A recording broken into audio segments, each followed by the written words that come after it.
مزید ایسے بیان سننے کے لیے چینل کو لائک اور سبسکرائب کریں۔ میرے بھائی، قرآن مجید میں اللہ تعالیٰ نے نبی پاک صلی اللہ تعالیٰ علیہ وسلم کی بڑی شانیں بیان فرمائی ہیں۔ حضور علیہ الصلوۃ والسلام کی عظمتیں، بلندیاں، رفعتیں اللہ کے قرآن نے ذکر فرمائی ہیں۔ امت کو ان ساری عظمتوں سے آگاہ کرنے کا مطلب یہ ہے کہ نبی پاک کی عظمت امت کے دلوں میں بیٹھ جائے۔ جب کسی کو انسان بڑا عظیم جانتا ہے نا، تو پھر اس کے طریقوں پر عمل کرتا ہے، پھر اس سے محبت ہو جاتی ہے۔ اللہ تعالیٰ نے اپنے محبوب کو جو علم عطا فرمایا وہ بھی عظیم ہے، جو معجزات عطا کیے وہ بھی عظیم ہے، اور جو اخلاقی بلندیاں عطا فرمائیں وہ بھی بڑی عظیم ہیں۔ فرمایا وَإِنَّكَ لَعَلَىٰ خُلُقٍ عَظِيمٍ، اے محبوب علیہ السلام، ہم نے آپ کو خلق عظیم کا مالک بنایا ہے۔ ہمارے ہاں لوگ یہ سمجھتے ہیں کہ اخلاق صرف میٹھا بولنے کا نام ہے۔ آپ میٹھا بولیں اور مسجع مکفہ بات کریں اور جی جی کریں تو آپ با اخلاق ہیں۔ حالانکہ میٹھا تو بعض اوقات لوگ ٹریننگ کے طور پر بھی بولتے ہیں، ٹریننگ ہوتی ہے۔ آپ اداروں میں جائیں تو جو بڑے ادارے ہیں ان کے جو سیل مین ہوتے ہیں ان کی ٹریننگ ہوتی ہے کہ گاہک جو مرضی کرے تم نے کڑوا نہیں بولنا۔ آپ چلے جائیں بڑی دکان پر، آپ نے کہا مجھے کپڑے چاہیے، تو وہ سیل مین آپ کو سارے تھان کھول کے دکھا دیتا ہے۔ آپ نے کہا نہیں یار تیرے پاس وہ نہیں جو مجھے چاہیے، تو وہ کہتا ہے ٹھہریں کچھ پیچھے بھی پڑیں، سارے اس نے کھول دیا۔ آپ نے کہا تجھے کہا تھا نا تیرے پاس وہ نہیں ہے جن کی مجھے ضرورت ہے، تو پھر بھی آپ کو ناراض نہیں کرتا، کڑوا نہیں بولتا، کہتا ہے جناب اگلے ہفتے آئیے گا، مال اور بھی آنا ہے۔ لیکن جب بندہ دکان سے نیچے اترا نا، نیچے، تو پھر پتہ کیا اس نے کہا؟ کہنے لگا اس نے ایک جوڑا لینا ہے اور نخرے دیکھو کتنے ہیں۔ یہ با اخلاق نہیں۔ میری بات کی سمجھ آ رہی ہے؟ با اخلاق ہوتا تو یہ پشت کے پیچھے بھی وہی خیر کی بات کرتا جو اس نے منہ پہ کی تھی۔ یہ با اخلاق نہیں، اس کی ٹریننگ ہے کہ اپنا کام نکلوانے کے لیے کسی کے ساتھ میٹھا۔ اصل آپ کسی بندے کے بارے میں اصل وہ ہوتی ہے جو اس کے پشت کے پیچھے آپ بات کرتے ہیں، منہ پر تو ساری تعریف کریں گے۔ تو بہت سارے لوگ میٹھا ٹریننگ کے، جہاز کا عملہ جو ہوتا ہے نا، جن کی ایئر لائنز بڑی عمدہ ہیں اور جن لوگوں نے کام کیا ہے تو ان کے عملے کی تنخواہیں بھی بہت ہیوی ہوتی ہیں، تو جو بندہ 15,000 کی ٹکٹ لے کے بھی کسی ڈومیسٹک فلائٹ میں بیٹھا ہے نا، تو وہ تلخ بات بھی کرے تو عملہ تلخ بات نہیں کرتا۔ یہ اخلاق نہیں، یہ ٹریننگ ہے کہ تم نے گاہک کو ناراض کیوں؟ اس لیے کہ ہم نے مال بیچنا ہے، سودا بیچنا ہے۔ تو یہ ٹریننگ ہے۔ ڈھیر سارے لوگ ٹریننگ کے طور پر میٹھا بولتے ہیں، اور کچھ لوگ مطلب نکالنے کے لیے بھی میٹھا بولتے ہیں کہ چلو کام پڑ گیا ہے تو ذرا میٹھا بولو۔ فقط میٹھا بولنا اخلاق نہیں، میٹھا بولنا بھی ایک جز ہے اخلاق کا، پر صرف میٹھا بولنا اخلاق نہیں، سچ بولنا اخلاق ہے۔ واقعے کے مطابق بات کرنا اخلاق ہے۔ گفتگو کرنا تو ترازو عدل کے ساتھ اپنے علاوہ بھی کسی کی خوبی مان لینا، یہ بھی اخلاق ہے۔ جو اچھا ہو اسے اچھا کہنا، چاہے وہ ہمارا حمایتی ہو یا مخالف ہو۔ اگر وہ خیر والا ہے تو پھر جرت ہو یہ کہنے کی کہ بندہ ٹھیک ہے۔ یہ اخلاق ہے۔ آپ کا صبر اخلاق ہے، شکر اخلاق ہے، جو اللہ نے دیا ہے اس پر گزارا کرنا، قناعت پسند ہونا، یہ اخلاق ہے۔ ہرس سے، ہوس سے، لالچ سے، طمع سے اپنے آپ کو بچا کے رکھنا، یہ اخلاق ہے۔ عادات کا سورنا اخلاق ہے، نرا 2 4 5 باتوں کا نام اخلاق نہیں۔ میں نے کئی دفعہ کہا ہے، پھر کہتا ہوں، اللہ کا فضل ہے، میں نے بھی پگڑی باندھی ہے، خدا نے توفیق دی ہے شروع میں ہی، بالکل اس کو ایک دفعہ بھی داڑھی کو کٹوانے کی ضرورت ہی نہیں پڑی، شروع سے ہی اللہ نے توفیق دے دی، شروع سے ہی رکھی ہے۔ لیکن سنت شریعت کو صرف آپ پگڑی داڑھی میں بند نہیں کر سکتے کہ میں نے داڑھی رکھ لیا، پگڑی باندھ لیا تو کل دین پہ عمل ہو گیا۔ یہ سنت کی بڑے درجے ہیں، یہ اعلیٰ درجے۔ اس کی بڑی زیادہ اہمیت ہے، ہم بھی روز اس کی تبلیغ کرتے ہیں، لیکن نبی پاک علیہ السلام کی جو سنت اور حضور کی جو ادا سب سے پہلے لوگوں کے سامنے آئی تھی، وہ تو صادق اور امین ہونا ہے۔ وہ تو صادق اور امین ہونا ہے، جس سنت کا لوگوں کو سب سے پہلے پتہ چلا تھا کہ سچ بولتے ہیں، دیانتداری کا مظاہرہ کرتے ہیں۔ میرے عزیز، آپ کا لب و لہجہ، آپ کا انداز، آپ کا لین دین ہمارے اس خطے میں نا بر صغیر پاک و ہند کا مزاج خانقاہی ہے،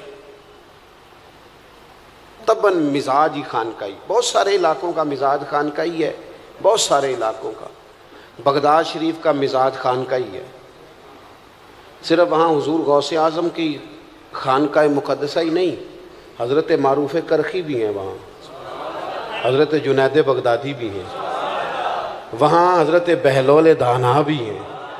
مزاج طبیعت خانقاہی ہے، ہمارے بر صغیر پاک و ہند کا مزاج خانقاہی ہے، اس لیے یہاں پیر جس قسم کا بھی ہو چل جاتا ہے، جس قسم کا، چونکہ مزاج خانقاہی ہے نا، جس قسم کا بھی ہو وہ، کیونکہ پیر طریقت لکھا ہونا شرط ہے، چل جاتا ہے۔ مولوی صاحب نے نماز پڑھانی ہو تو چلو 10 صورتیں تو آنی چاہیے نا اسے، کچھ نہیں تو 10 صورتیں تو آئیں نا، لیکن پیر سے یہ بھی نہیں پوچھتے کہ تینوں کو 10 آندیاں نے کہ نہیں۔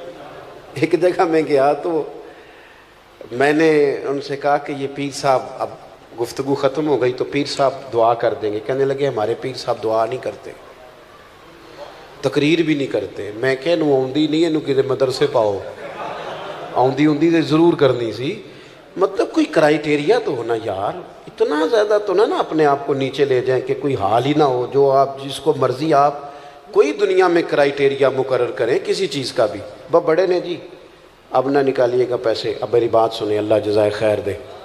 دوست، اخلاقی رویوں میں مضبوطی لانے کے لیے ہمارے صوفیاء نے، یہ مزاج صوفیانہ ہے یہاں، اب یہ تبلیغ تو یہاں صوفیاء نے کی، دین انہوں نے پھیلایا، لیکن جو تعارف ہے نا مذہب اسلام کا ہندوستان میں، تعارف وہ تاجروں نے کرایا ہے۔ یہاں سب سے پہلے جو لوگوں کو تعارف ہوا نا مذہب اسلام کا، قرآن کا، نبی پاک علیہ السلام کا، وہ تاجروں کے ذریعے ہوا ہے۔ جب بحری سفر شروع ہوئے تو ہندوستان کے تاجروں کے، عرب کے تاجروں کے ساتھ لین دین کے معاملات شروع ہوئے، یہاں کی چیزیں وہاں بکنے لگی، وہاں کی یہاں بکنے لگی، لین دین ہونے لگا۔ تو یہاں کے لوگوں نے یہ دیکھا کہ عرب شریف کے جو تاجر ہیں وہ جو کہتے ہیں وہی کرتے ہیں، لین دین کے معاملات میں بڑے کلیئر ہیں، صاف ہیں، ان کا وہ مزاج کی نفاست دیکھ کر یہاں کے لوگوں نے پوچھا تم کس دین کے ماننے والے ہو؟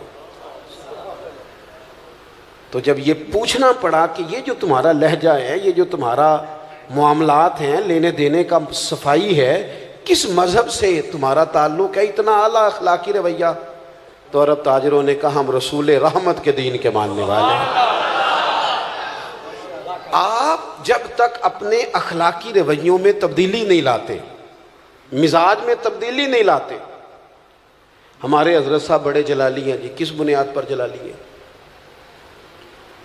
تاجروں پر جلال کرتے ہیں، کروڑ پتی بندے پر جلال کرتے ہیں، کس پر جلال کرتے ہیں؟ ماڑا مرید آ گیا نا بیچارہ، جس نے دینا کچھ نہیں، اور ویسے بھی نفسیاتی ہے، تھوڑا دکھی زیادہ ہے، کاروبار نہیں چلتا، روز ہی آ جاتا ہے، وظیفہ دسو، تویز دیو، اس پر جلال آتا ہے، وہ اچھا نہیں لگتا، وہ برا لگتا ہے، اس کو ڈانٹ دیتے ہیں۔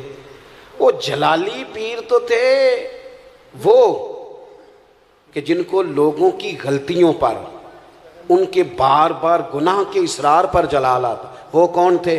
وہ حاجی ابو داؤد محمد صادق جیسے لوگ، جو جلال کرتے تھے کس بات پر کہ تو نے داڑھی کیوں نہیں رکھی، تو سنت پر عمل کیوں نہیں کرتا، یہ تھا جلال، اس کی سمجھ آتی ہے۔ لیکن آپ کس جلال کی بات کر رہے ہیں؟ اخلاقی رویوں کی مضبوطی، آپ کا اٹھنا بیٹھنا، لینا دینا، معاملات زندگی، اس میں نفاست ہو۔ ہمارے ہاں اخلاقی رویوں کی سب سے زیادہ ضرورت گھروں کے اندر ہوتی ہے، اور ہمارا حال یہ ہوتا ہے کہ باہر ہمارا رویہ بالکل ٹھیک ہوتا ہے اور گھر میں ہماری طبیعت بڑی سخت ہوتی ہے۔ حالانکہ سب سے زیادہ ضرورت گھر والوں کو ہے۔ اب وہ جج صاحب جو ہیں جو گھر جاتے ہیں تو ان کا دل کرتا ہے گھر والے بھی کوئی فیصلہ ہی کرا لے مجھ سے، کوئی مقدمہ سناؤ تمہارا فیصلہ کروں۔ اور ٹیچر صاحب کہتے ہیں میں گھر جاؤں تو میرا دل ہے سارے کتابیں نکالیں کو سبق پڑھ لیا جائے۔ علامہ صاحب، مفتی صاحب، پیر صاحب، ان کو عادت ہوتی ہے ادب کرانے کی، جوتے کوئی دوسرا ہی اٹھاتا ہے اکثر، تو ان کا بھی دل کرتا ہے کہ جب میں گھر جاؤں نا بس سارے اٹھ کے کھڑے ہو جائیں۔ وہ بھئی یہ ساری آپ کی جتنی بھی اللہ نے اعزازات دیے ہیں یہ گھر کے باہر ہیں، گھر کے اندر تو آپ بیٹے ہیں کسی کے، بھائی ہیں کسی کے، شوہر ہیں کسی کے، بیوی منتظر ہے، اس نے سارے دن کی باتیں آپ سے کرنی ہیں، وہ سب سے زیادہ خیر کا آپ کو جانتی ہے، لیکن آپ کہتے ہیں میں تھکا ہوا آیا ہوں تو نے بات شروع کر دی ہے۔ تو باہر تو آپ گپے مارتے ہوئے آ رہے ہیں، یاروں سے دوستوں سے روٹیاں کھائیں، دعوتیں کھائیں، ادھر گئے اور گھر آپ کو کہا 10 منٹ بعد سن لیں، تو اول تو جناب کا موڈ ہی ٹھیک نہیں، اور اگر ٹھیک ہے تو آتے ہی موبائل کھول لیا ہے۔ کس کو بات سنائیں؟ اخلاقی رویے کی سب سے زیادہ ضرورت آپ کے گھر میں ہے۔ اللہ تعالیٰ نے سب سے زیادہ ذمہ داری آپ کی لگائی ہے۔ سنو میرے محبوب کا اخلاق کیا ہے، سیدہ طیبہ طاہرہ ام المومنین حضرت عائشہ صدیقہ، صدقے ان راہوں کے جہاں سے ہماری ماں چلا کرتی تھی، اس خاتون کے کیا کہنے کہ جن کے گھر آ کے رسول کریم سکون اور آرام محسوس فرماتے تھے۔ حضرت عائشہ صدیقہ رضی اللہ تعالیٰ، حضرت عائشہ صدیقہ کہتی ہیں ایک دن حضور مجھ سے فرمانے لگے، ضروری نہیں کہ کوئی بندہ باقاعدہ شکایت کرے، آپ لب و لہجے سے تو بھی سمجھے نا، آپ انداز سے بھی سمجھے نا کہ بات کہاں پہنچ گئی ہے۔ حضور ایک دن فرمانے لگے، یہ ذرا بات کو سمجھنا، ایسا نہیں کہ کوئی شکایت ہوئی، کوئی بات ہوئی، کچھ کہنا پڑا، کسی کو بتانا پڑا، حضور خود فرمانے لگے۔ کریم محبوب علیہ السلام فرمانے لگے، عائشہ ایک بات کروں تم سے؟ یا رسول اللہ کیجئے۔ فرمایا جب آپ مجھ سے ناراض ہوتی ہیں تب بھی مجھے پتہ چل جاتا ہے، اور جب آپ راضی ہوتی ہیں پھر بھی پتہ چل جاتا ہے، مجھے پتہ چل جاتا ہے۔ حضرت عائشہ صدیقہ کہتی ہیں میں تو چاقو چوبند ہو گئی، آنکھیں کھل گئیں، حضور یہ کیا بات ہوئی، کیسے؟ حضور فرمانے لگے بتاؤں پھر؟ عرض کی یا رسول اللہ میں اور آپ سے ناراض، بتاؤں پھر؟ یا رسول اللہ بتائیے۔ تو ذرا یہ بات سمجھنا، اگر آپ یہ ایک بات سمجھ گئے تو ہمارے یہاں جمع ہونے کا مسئلہ حل ہو، مقصد حل ہو گیا۔ حضور فرمایا یار ضروری ہے کہ کوئی احتجاج ہی کرے تو بات سنی جائے، اپنے ارد گرد والوں کے جذبات کا بھی تو خیال رکھو نا، وہ کیا سوچتے ہیں کس دکھ میں، ضروری ہے کہ بہت رو کے ہی بتایا جائے تو ہم مسئلہ حل کریں۔ کریم محبوب فرمانے لگے عائشہ سنو، کبھی کبھی قسم اٹھاتی ہو؟ یا رسول اللہ اٹھاتی ہوں۔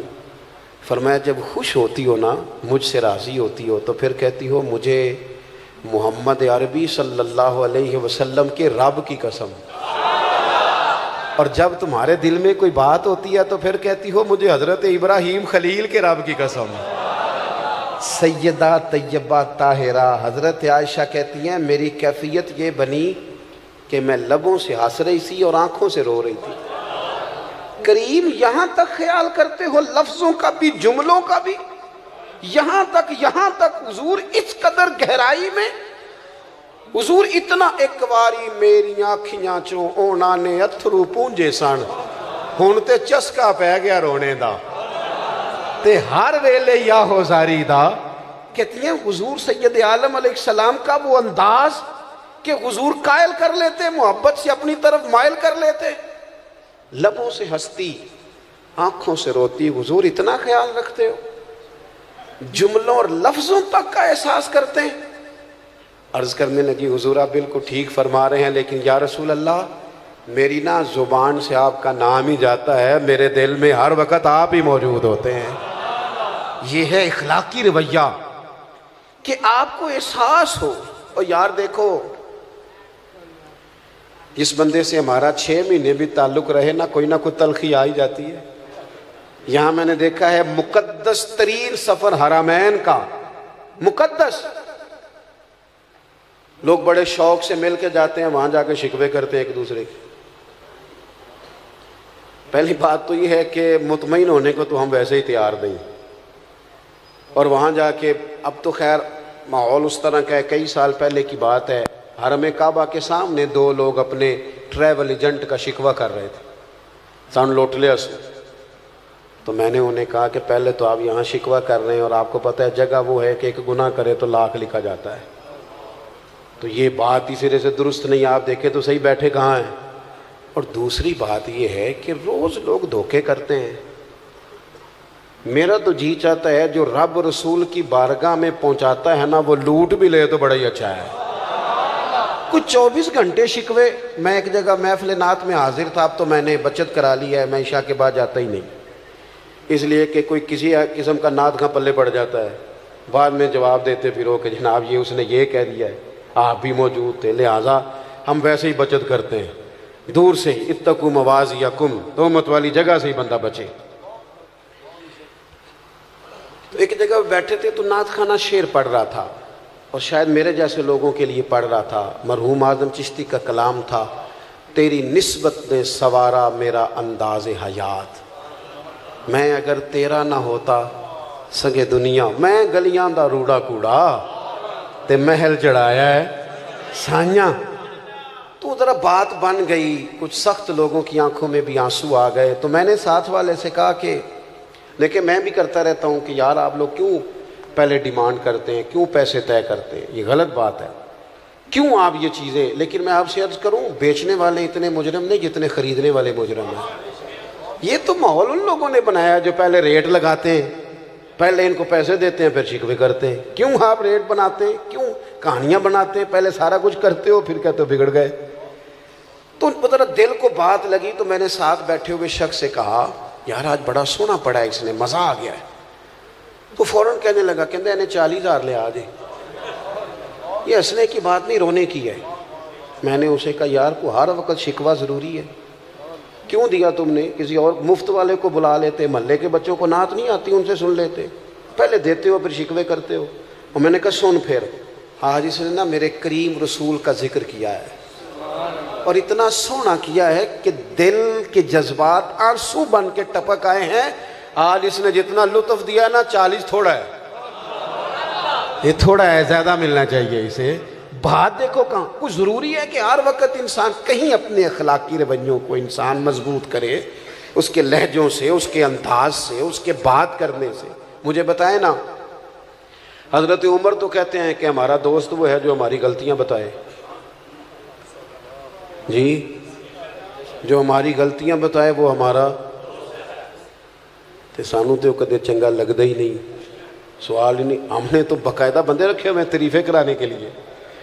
یہ نقیب محفل کی یہ ابھی مجھے اچھا نہیں لگ رہا تھا، لیکن میں کچھ عرصے سے نا جی آتے ہی مائک لے لیتا ہوں، اس لیے کہ ہم جو نہیں ہیں وہ ہمیں بتایا جاتا ہے، تو اپنے آپ میں بندے کو شرم آتی ہے کہ یہ کیا کہا جا رہا ہے، بھلا ضرورت ہے ان چیزوں کی، اگر کچھ ہے تو وہ نظر آ جائے گی، لیکن یہ کہانیاں بنانا کہ فلانے صاحب آ گئے کیا ضرورت ہے اس بات کی، کوئی حاجت نہیں، اس سے انسان کمزور۔ اٹھ بلیا، اٹھ بلیا، او چلو تھے وسیے جتھے وس دینی سارے ینے، نہ کوئی ساڈی ذات پچھانے نہ کوئی سانو منے۔ کبھی تو انسان نکلے نا کیمرے کی آنکھ سے باہر، وہ حقیقت کی زندگی میں بھی آئے نا۔ حضرت عمر رضی اللہ تعالیٰ عنہ بڑے آدمی تھے نا، پر یہ اخلاق ہے کہ حضرت سلمان فارسی ملنے آئے تو کہنے لگے میرے اندر کوئی غلطی ہے تو مجھے بتا کے جانا، سارے میری تعریفیں کرتے رہتے، یہ اخلاق ہے۔ تو حضرت سلمان فارسی کہنے لگے ہے نا غلطی آپ کے اندر، آپ کو نہیں پتہ قحط پڑا ہوا ہے، لوگوں کو روٹی نہیں مل رہی، اور آپ نے سالن کے ساتھ چٹنی بھی رکھی ہوئی ہے، ایک چیز کھائیں یا سالن کھائیں یا چٹنی کھائیں۔ تو حضرت عمر کیا کہنے لگے رب تیرا بھلا کرے، تو نے عمر کی اصلاح کر دی، اللہ تجھے بہترین جزا عطا فرمائے۔ یہ تربیت ہے، یہ مزاج، یہ اخلاق ہے۔ یہ مت سمجھیں کہ نیرا تھوڑی دیر میٹھا بولیں، جناب روٹی کھانی ہے، جناب کھانا کھانا ہے، تو واپس آ کے بڑا با اخلاق ہے جی، سانو بڑا پروٹوکول دیتا سو۔ او بھائی یہ تو بعض اوقات ضرورت کے لیے کرتے ہیں لوگ۔ اب کے لہجے میں حسن تب آئے گا جب آپ اخلاق کی اصل پوزیشن کو سمجھیں گے۔ بس میں بات سمیٹنے لگا ہوں. حضور نے ایک بہت بڑا اخلاقی رویہ بتایا ہے. زندگی میں ضروری نہیں ہوتا بندہ سب جگہ کامیاب ہی ہو. یہ نوجوان ذرا غور کریں میری بات پر. میدان میں رہنا شرط ہے، جیتنا شرط نہیں. جتنے انبیاء کرام علیہم السلام دنیا میں آئے سارے کامیاب ہو کے گئے، لیکن کسی کا کلمہ 4 لوگوں نے پڑھا ہے، کسی کا 6 نے پڑھا ہے. ڈیوٹی کتنی ہے؟ 950 سال. کلمہ پڑھا 6 لوگوں نے، پر نبی کامیاب ہو کے گئے. کیوں؟ کہ رب نے جو ڈیوٹی لگائی تھی وہ ڈیوٹی انہوں نے پوری کی ہے. ان کے ذمے ڈیوٹی لگائی گئی تھی، ان کے ذمے ہزاروں لاکھوں کا مجمع جمع کرنا. کو نہیں سمجھ آئی آپ کو میری بات کی؟ ہم نہ جیتنا چاہتے ہیں، ہمیں لازمی طور پر نتیجہ اپنی مرضی کا چاہیے. اور نہ بھائی چھوڑ دے، نتیجہ اس پہ چھوڑ دے. جو لوگ سب سے پہلے جنہوں نے خون دیا تھا نا اسلام کی بنیاد مضبوط کرنے کے لیے، سب سے پہلا خون، وہ بدر کے 14 شہید ہیں. نام بتاؤ ان کے، بتاؤ نام کیا ہے؟ اسلام کا رعب جو پوری دنیا میں بیٹھا ہے وہ بدر کے لوگوں کی وجہ سے ہے، جو میدان بدر میں گئے. وہ 14 لوگ جنہوں نے خون دیا، نام بتاؤ ان کے. نہیں آتے لوگوں کو. وہ اگر نام بناتے، تختیاں لگواتے تو کام نہیں ہوتا تھا. انہوں نے کہا نام اس کریم کا ہی جچتا ہے جس کریم کے سہارے ہم میدانوں میں کھڑے ہیں. ہم تو نا جی کسی چکر میں ہیں. یہ اخلاقی کمزوری ہے. آپ اپنے حصے کی ڈیوٹی کریں، آپ ڈیوٹی کریں، اپنے حصے کی کام کریں. حضور نے صحابہ کو جہاں کھڑا کیا نا، حکمتیں نہیں پوچھی انہوں نے، دلائل نہیں پوچھے. یہ کام تو اس کا مطلب کیا ہے؟ غلام بھی کبھی حکمت پوچھتا ہے؟ غلام تو نوکری کرتا ہے. انہوں نے حکمت، یہ بڑا مزہ ہے. آپ کسی کی غلامی کریں تو پھر حکمتیں نہ پوچھیں، پھر دھیان سے غلامی کریں، توجہ سے غلامی. ہمارے ہاں لوگوں کو واضح حکم کا پتہ چل جائے تو پھر بھی تعویل کرتے ہیں، گنجائش نکالتے ہیں. پورا واضح حکم ہے پھر بھی گنجائش نکالیں گے. حضور علیہ السلام کے غلاموں کا کیا حال تھا؟ یہ ان کا رویہ تھا اخلاقی. نبی کریم جمعہ پڑھا رہے ہیں، خطبہ دیتے دیتے دیکھا ایک بندہ کھڑا ہو گیا ہے. حضور نے فرمایا بیٹھ جاؤ. سادی سی بات ہے. ابھی میں نے بھی کئی دوستوں سے اشارے سے کہا کسی کہ یار بیٹھ جاؤ بیٹھ جاؤ، ماحول ذرا ٹھیک رہتا ہے. کریم فرمانے لگے بیٹھ جاؤ. سادی سی بات ہے. نام نہیں لیا حضور نے، نام نہیں لیا.